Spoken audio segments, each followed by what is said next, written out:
Welcome to the Flippin' Hippos YouTube channel. I'm Star. Nope.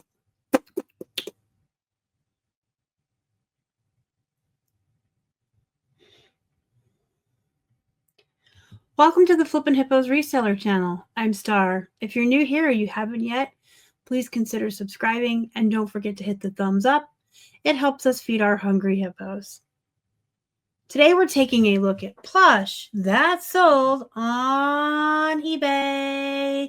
So we're looking specifically at the month of May and only on the eBay platform and only at the Plush that sold. We sold 13 Plush, and I include Build-A-Bear clothing in that category. That averages out to about one every other day. And for this time of year, that volume is actually pretty good for Plush. Plush is very long tail. It is a very slow category, and it has times of the year where it fluxes and times of the year where it slows down. A lot of the Plush that we sold were either on clearance.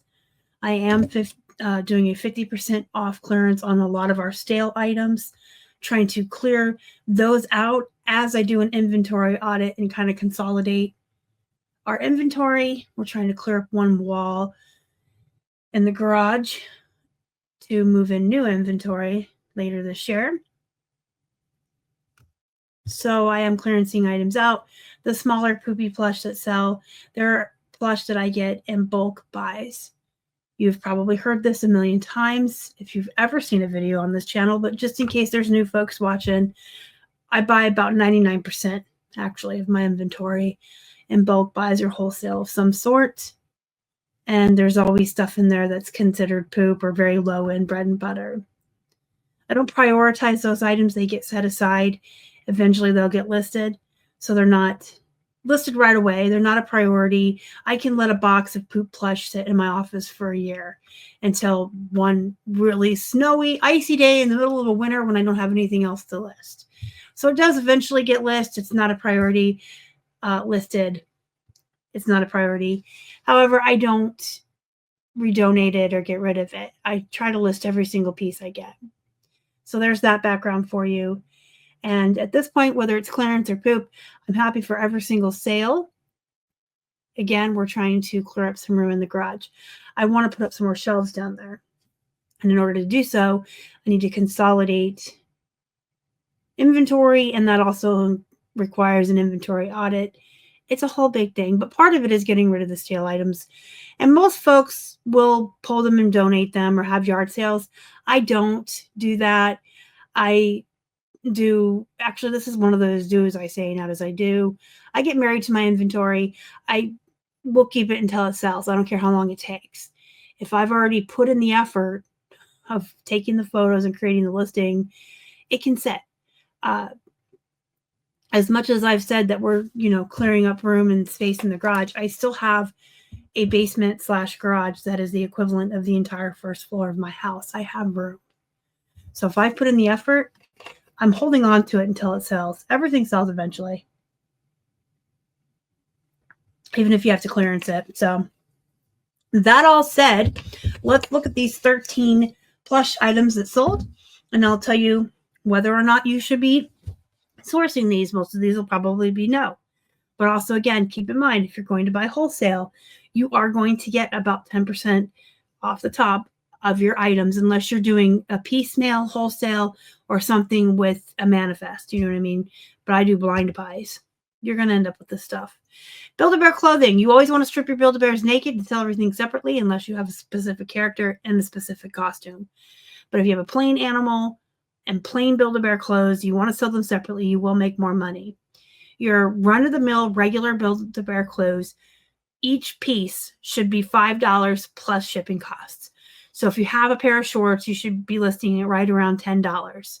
Whether you do 10 free ship or 5 ship, however you want to break that up.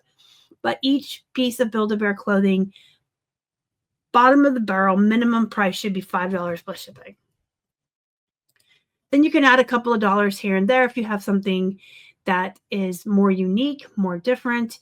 You can build outfits. If you have enough Build-A-Bear clothing, you can piece together. Like if you had shorts to go with this and sneakers, that would be a $15 lot plus your shipping on top of that. And I always add in a couple of bucks here and there when it's more unique, all the way up to sometimes I'll list a piece of build-a-bear clothing for 20 bucks. Just depends on what you have. Aurora is, I want to say it's a bread and butter brand, but it's hit or miss. And you know what? That's true of a lot of plush brands. I'll say that about Dandy. I'll say that about the Gans Webkins, Aurora. There are some that just comp higher than others. Not all plush are created equal, and not even all plush within one brand are created equal. This is a small 8-inch unicorn. It's, $9 all in.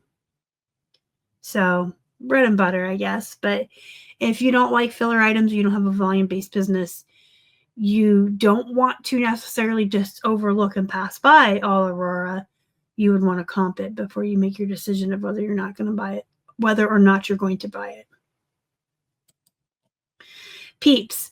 I tell folks now, avoid the small peeps, these chicks, these yellow small ones, but they do have larger plush, bigger chicks. They have some of the Peeps rabbits that are like 2 feet tall. Those are still worth sourcing. Vintage plush, again, that's hit or miss. So much in the plush world is hit or miss. You can find some vintage plush that'll blow your mind and sell for hundreds of dollars. I've done a video on here of the vintage plush that sells for thousands of dollars. Some will really disappoint you. I bought an entire bag of like 26 animals for a couple of bucks way back when in Florida. I'm still selling pieces of it, and I'm fine with that. I have them clearanced at this point. So this was a $35 walrus, and this was a $35 dinosaur. It is not a dinosaur star. That is an you know what? Alligators are dinosaurs. Anyway, I think I would probably stand by that opinion. But this is an alligator. One buyer bought both of these together, by the way. And they're clearanced out for $15 a piece. When I first got these animals, they sold, some of the animals that sold right away did sell for 30 and 40 bucks back in 2022. But they sit around for a while. Here's a bee. And I put this one at 50% off, so for $12.50 plus shipping. I would get these again. They're from 1997.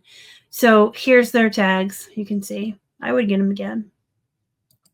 Vintage plush does pretty good on Etsy, which is awesome. And it sells for a little bit more. So, and I'm going to be on the lookout for more vintage plush. This is a Walmart plush. So he's a 6-inch, just small elephant, and he's not specific to any holiday. So if you saw this in the wild, I would tell you to pass. However, I would tell you not to pass on all Walmart plush as a general rule. The holiday themed Walmart branded plush, Valentine's Day, Easter, Christmas, Halloween, and the jumbo ones are absolute bolos. Walmart never repeats the same plush. So if they have a very specific looking dog this Valentine's Day, they will never have that dog again. They're one and done. So if anybody's actually specifically looking for one or missed out, or theirs got damaged or lost, they have to go online for them. And holiday themed plush, especially the really giant ones, you can charge 40 and 50 bucks for, even if they're Walmart. So that's the wisdom I'm going to impart on you today. Do not just walk past because something is Walmart. If it's big and this holiday, grab it. Build-A-Bears. We all know how I feel about them. I feel like they're a luxury brand of plush. You should never have one priced under $18, and that's your all-in price. $18 free ship, $10 ship, however you want to cut it. You can clearance them out like I'm doing here, 50% off. You can run sales. You can do accept low offers or send low offers if that's your heart's desire. But I would not recommend starting the price any lower because you're going to participate in the race to the bottom and trashing yet another great plush brand. Jellycats these days, most of them, when you comp them, are heartbreaking. So price things at what they're worth, know their value, and don't have that mindset of, well, I only paid. Okay, do you want to make profits? Are you running a small business? Are you a business owner? Are you selling items for profits so that you can pay your bills or go on vacation, whatever you do this for? You need to make money. Having that mindset of, I just found a pair of jeans that everyone else is selling for $50, but I only paid $1. Okay, then go list it for what it's worth, and awesome for you. You've just made more profit than everybody else. I can't stand that mindset. I can't stand people who race to the bottom. I think I've made myself very clear on that over the last 8 years. You don't have to trash the market. You can price items at what they're worth and then run a sale. And hey, guess what? When you're running sales, you're getting a boost in the searches. So you're doing yourself a favor too. Sock monkeys. This is a Beanie Baby, so he's poop. Unfortunately for him, he's cute, but he's poop. There are other sock monkeys that are worth more money. So do your due diligence. If you find sock monkeys in the wild, absolutely grab them, put them in your cart, do your thing, and check them at the end.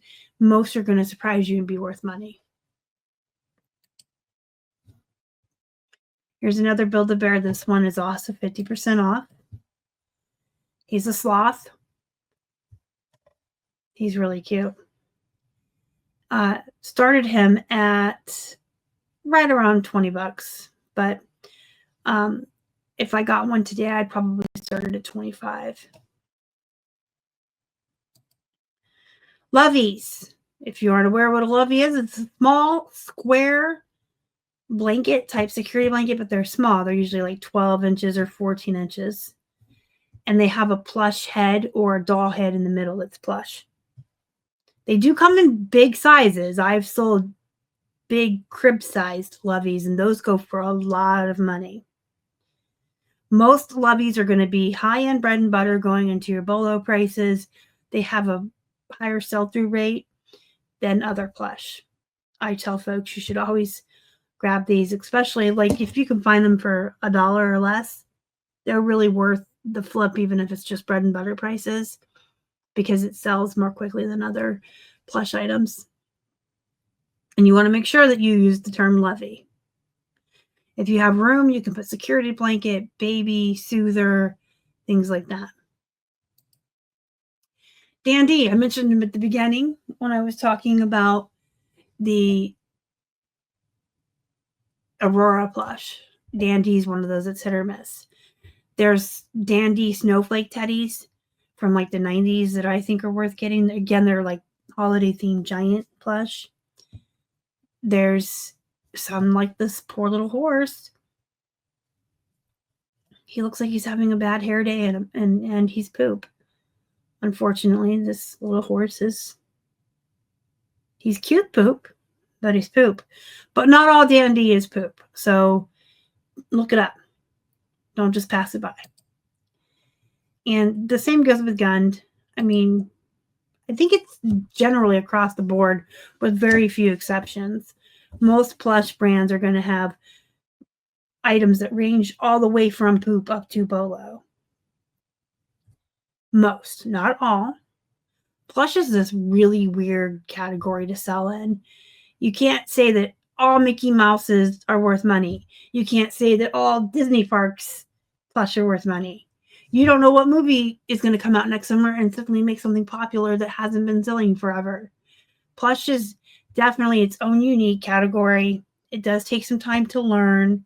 I do offer a plush guide that has a chapter book that comes with it that has chapters on busting myths, how to clean your plush, how to know what to source. It's a pretty good guide. It's available in the description box down below.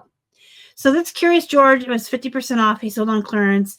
I have done well with Curious Georges in the past. This one was just a smaller one, and the Gund just comps a little bit lower. I had a big one from Macy's that had a hardcover book with him that sold for a lot of money. So you just want to do your research when you're out and about. If you get them in a wholesale lot, of course, you're going to list them. But if you're buying these one-off piecemeal out at yard sales, garage sales, and thrifts, you want to double check before you purchase it. If Plush is $1 or less or a grab bag, I just grab what I know is going to be fine because I don't mind bread and butter and filler items. If you have any questions, comments, or concerns about anything you saw in this video, reselling Plush or reselling in general, you can ask me in the comments, or you can join my Facebook group, Flippin' Hippos Reseller Pod. Go be productive, go make some money, and we'll see you in the next one. Thanks for watching.